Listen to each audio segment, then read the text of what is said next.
სტრასბურგი ოცნების მთავრობისგან რეპრესიულ კანონებზე განმარტებებს ითხოვს ევროპულმა სასამართლომ სარჩელზე, რომელიც ეგრეთ წოდებულ ფარასა და გრანტების შესახებ კანონებში შეტანილ ცვლილებებს ეხება კომუნიკაციის ეტაპი დაიწყო. ეს ნიშნავს, რომ ევროპა იწყებს იმ დრაკონული და რეპრესიული კანონების სიღრმისეულ შესწავლას, რომლებითაც ოცნებამ ქვეყანა დემოკრატიულ სამყაროს ჩამოაშორა.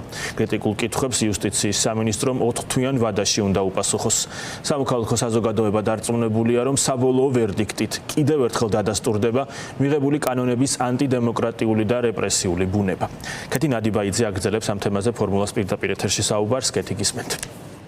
ქართულ ოცნებას ახლა აქვს არასრული 4 თვე იმისთვის, რომ ფარად წოდებული კანონი, ასევე გრანტების შესახებ კანონი დაიცვას და საკუთარი არგუმენტაცია გაგზავნოს სტრასბურგში.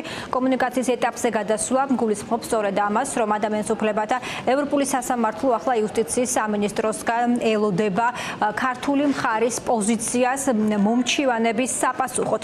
მომჩივანი ამ კონკრეტულ საქმეზე არის 9 სუბიექტი, ესენი არიან ის არასამთავრობო თუ მედია ორგანიზაციები, რომლებსაც მიაჩნიათ, რომ როგორც უცხოური აგენტების რეგისტრაციის აქტი, ასევე გრანტების კანონი ეწინააღმდეგება ევროპულ კონვენციას, არღვევს არაერთ უფლებას, მათ შორის გამოხატვის, გაერთიანების უფლებებს, ასევე პერსონალური მონაცემების ხელშეუხებლობის უფლებას. როგორც გითხარით, საუბარი არის 2 კანონზე, ეს არის ეგრეთ წოდებული ფარა, ანუ უცხოური აგენტების რეგისტრაციის აქტი და ასევე გრანტების კანონი.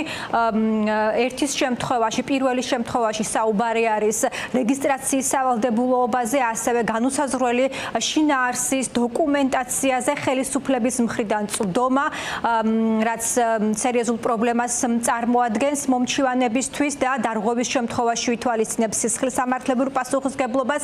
გრანტების კანონის შემთხვევაში კი საუბარია იმაზე, რომ მთავრობის ნებართვის გარეშე არასამთავრობო თუ მედია სექტორი ვერ იღებს საერთაშორისო დაფინანსებას. ამან სერიოზული პრობლემები შეუქმნა სამოქალაქო სექტორს, რადგან დაიხურა არაერთი ორგანიზაცია და არაერთ შეექმნა სერიოზული ფინანსური პრობლემები, რაც საფრთხეს უქმნის მათ და აფერხებს მათ სრულფასოვან ფუნქციონირებას. ეს სარჩელი შარშან გაიგზავნა ადამიანის უფლებათა ევროპულ სასამართლოში და ახლა, როგორც უკვე გითხარით, არის კომუნიკაციის ეტაპზე, რაც ნიშნავს იმას, რომ უკვე აქტიურ განხილვაშია. მთავარი მიზანი ამ სარჩელების შეტანისას სწორედ ეს გახლავთ, რომ ბიძინა ივანიშვილის რუსული რეჟიმი და მათი ანტიკონსტიტუციური ქმედებები ვამხილოთ, თუ მათ რა ჩაიდინეს ზოგადად მთელი საზოგადოების წინაშე, არა მარტო არასამთავრობო ორგანიზაციების წინაშე, არამედ მთელი საზოგადოების სხვადასხვა ფენების საწინააღმდეგოდ იმისთვის, რომ სამართლიანი და მართალი სიტყვა ჩახშობილი იქნას და ამიტომ ამ ეტაპისთვის, როგორც მოგეხსენებათ, 18 ოქტომბრამდე აქვთ მათ ვადა მიცემული.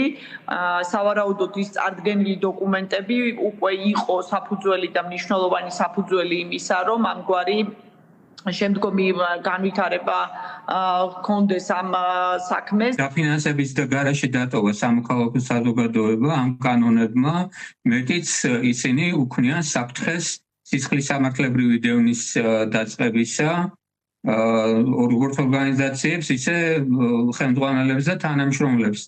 მართალია, ჩვენ მუშაობთ, ვაგრძელებთ მუშაობას, მაგრამ ეს საფრთხე ცხადია თავისთავად არსებობს და სწორედ ამ საფრთხეზე მიუთითებდით ჩვენ, რომ დემოკრატია არ არსებობს სამოქალაქო საზოგადოების გარეშე, არსებობს დემოკრატია იქ, სადაც საზოგადოებას არ შეუძლია რომ თავისით თვითრეგულირების ფარგლებში შექმნას რაღაცა ორგანიზაციები და იგვაპარაკოს, წეროს, აქვეყნოს თავისი მოსაზრებები საზოგადოების და ქვეყნის წინაშე არსებულ პრობლემებზე, გამოწვევებზე. რამდენიმე თვეში შევიტყობთ, რა სამართლებრივ არგუმენტებს გაგზავნის ქართული ოცნება სტრასბურგში, მანამდე კი პარტიის ლიდერები შემოიფარგლებიან ისევ პოლიტიკური გზავნილებით, შეთქმულების თეორიებით, რითიც ცდილობენ როგორც გრანტების შესახებ კანონის, ასევე ეგრეთ წოდებული ფარას დაცვას. ამის შესახებ მაგალითად დღეს განცხადება საპარლამენტო მოსმინისტროს ირაკლი კობახიძემ გააკეთა. მოახერხეთ ქვეყნის დამშვიდობა. ამაში კიდევ ერთხელ ვიტყვი, რომ პარლამენტს ჰქონდა განსაკუთრებული წვლილი, განსაკუთრებით იმ კანონმდებლობას, რომელიც მიიღო საქართველოს პარლამენტმა გასული წლების განმავლობაში და განსაკუთრებულ აქცენტს გავაკეთებდი გამჭვირვალობის შესახებ კანონზე, გრანტების შესახებ კანონზე. ეს იყო ზუსტად ის კანონები, რომლებმაც მოგცა ჩვენ ვითარების დამშვიდების საშუალება. თქვენ იცით, რას ხმარდებოდა უცხოური გრანტები.